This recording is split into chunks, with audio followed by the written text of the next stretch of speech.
Bem sem graça, né? Fica um jogo bem estranho. É ruim, né? É claro que dentro de campo o jogador não pode ser afetado com isso. O trabalho dele é honrar a camisa que veste, independentemente do torcedor estar na arquibancada ou não. Mas a gente gosta de futebol com torcida, com vibração. Então é bem diferente, é bem estranho o jogo, mas merecido as punições, tanto no caso do Vasco quanto no caso do Santos. No caso do Atlético não deu para ouvir nada, porque os caras não tinham nada para falar, não tinha muita coisa para falar depois daquela derrota não, né, Cláudio Rezende? Boa noite. Boa noite a você, Damião, os nossos comentaristas, quem nos acompanha aqui nesse domingo. A gente ouviu depois do jogo vaias, né, pro time do Atlético, um desempenho muito ruim. O Galo até aqui no Campeonato Brasileiro já não vence há mais de um mês, né, Álvaro? E com o Felipão, eu tava buscando todos os números aqui agora, são 5 partidas, né, com o Felipão, 3 empates, 2 derrotas com a de ontem. As derrotas foram para Fortaleza, fora de casa, e ontem para o Corinthians. E nesse período aí de 5 jogos, o Galo fez 5 gols, sofreu 7. Então, vem tendo aí um desequilíbrio, o time não consegue se ajustar e fica já o sinal de alerta, né, Damião? Porque tem um duelo dificílimo contra o Palmeiras, para muitos é o melhor time da América, se não for o melhor, é um dos melhores, né? E no Campeonato Brasileiro vai ficando para trás. Eu confesso que a forma como o Atlético atuou ontem contra o Corinthians é preocupante, viu, Alex? E a sequência também, né? Só pra gente colocar esses números aí importantes que o Claudião traz pro torcedor, colocar direitinho, cada um na sua prateleira. São 6 jogos sem vencer, somando aí o Campeonato Brasileiro e a Libertadores. O primeiro deles foi contra o Bragantino, jogando no Mineirão, e aí o comando era do Cudê, né? Então esse aí não cai na conta do Felipão. Na sequência, talvez tenha o melhor desempenho do Atlético nesses últimos 5 jogos, foi contra o Fluminense. Sei que ali o Atlético merecia até um melhor resultado, acabou empatando, mas acho que jogou bem. Contra o Fortaleza jogou mal. Contra o Libertad, o importante ali era a classificação, né? Mas empatou só com o Libertad é fraco. Aqui no Mineirão perdeu. Então, o Atlético foi para essa condição, inclusive de segundo colocado, pegando o Palmeiras nas oitavas de final, decidindo fora de casa, não foi pelo Felipão. O Felipão conseguiu um empate fora de casa, que era o que o Galo precisava, porque perdeu no Mineirão para esse mesmo adversário. Então, essa aí eu também tiro da conta. Contra a América, mal, até pelo jeito que aconteceu o empate, até pelo desempenho, e ontem muito mal. Ontem assustador, talvez o pior desempenho do time, e na semana em que o Felipão teve um pouquinho mais de tempo para trabalhar. Então, é bem verdade que, para mim, nada se compara à eliminação da Copa do Brasil contra esse mesmo Corinthians. Lembrando que, naquela oportunidade, o Cudê tinha o Hulk e colocou no segundo tempo. E no jogo de ontem, o Felipão não tinha o Hulk, não tinha o seu melhor jogador, que evidentemente causa um impacto. Mas realmente, eu acho que o torcedor, ele não está nada satisfeito, não está muito otimista, porque o Felipão, com mais uma semana cheia de trabalho, tem que procurar melhorar esse time. É bom esse esclarecimento que você acaba de fazer, trazendo detalhes em relação a essa sequência negativa do Atlético, porque dentro dessa sequência negativa tem um jogo contra o Fluminense, que o Atlético jogou bem.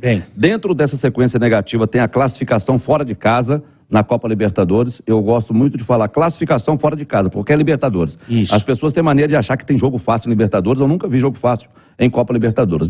Não é que nunca vi. Dificilmente se vê. Então, você buscar uma classificação fora de casa, para mim o Atlético sai grande na competição. Mas não sai grande ao ponto de enfrentar um Palmeiras de igual para igual. Por quê? Porque o futebol apresentado, o que me preocupou ontem, Nath, não é só essa sequência ruim do Atlético. É o futebol apresentado contra o Corinthians, que não apresentou absolutamente nada. E logo, como a Ale disse, depois de uma semana que o time teve tempo para treinar. Nós até tínhamos muita curiosidade sobre como seria a apresentação desse Atlético contra o Corinthians, se a gente já conseguiria ver mais ainda do trabalho do Felipão e se a gente conseguiria ver um time executando melhor dentro de campo aquilo que o seu treinador pede. O Atlético vem passando por um processo, Damião, que eu, pelo menos, imaginava que aconteceria. E esse processo, ele pode vir acompanhado, às vezes, de atuações não tão boas, mas o resultado sendo garantido, seja na individualidade, enfim, ou num processo que te traz desempenhos ruins e resultados ruins, que é o caso do Atlético. Que processo é esse? Adaptação a um novo treinador que é completamente diferente do Cudê. E aí o Filipão não só é diferente no jeito de jogar, nas ideias e tudo mais, como ele quer mudanças no Atlético. Ele não chegou aqui com um discurso de alguma forma, perpetuar o que era bom e aprimorar o que se precisava. Ele chegou aqui e falou assim, olha, o Atlético agora, a partir de agora, vai jogar de tal forma. E para o time se adaptar a isso, leva tempo. Talvez dentro desse tempo, o Atlético poderia ter beliscado uma vitória aqui, uma outra vitória ali, e aí a situação não seria tão gritante, porque de alguma maneira os resultados estariam acompanhando, o que não é o caso. Mas quando se faz uma mudança de rota tão brusca assim, no meio da temporada, você precisa considerar que pode haver uma oscilação. Parece que a diretoria do Atlético não considerava que isso poderia acontecer.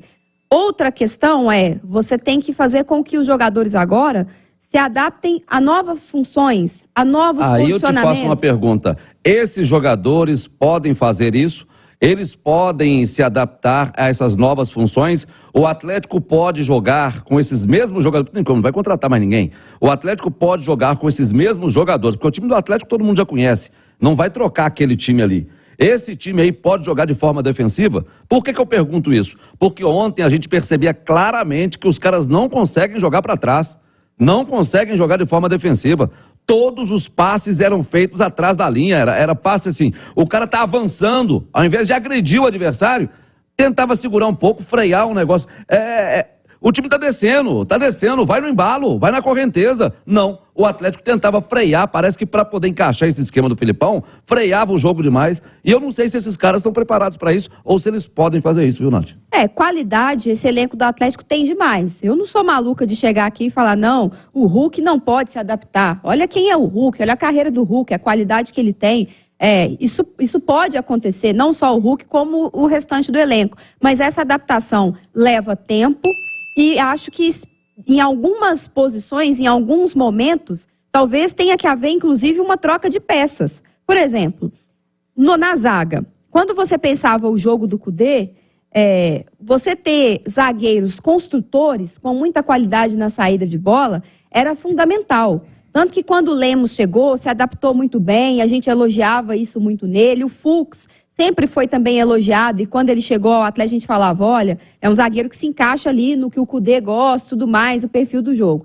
Agora, se é um Atlético que vai jogar mais defensivo, e é um Atlético tão dependente de cruzamentos dentro da área, se é um Atlético que joga mais atrás e vê o adversário o tempo todo te agredindo, talvez você não precise mais do zagueiro mais construtor. Talvez você precise de um zagueiro mais alto, mais forte.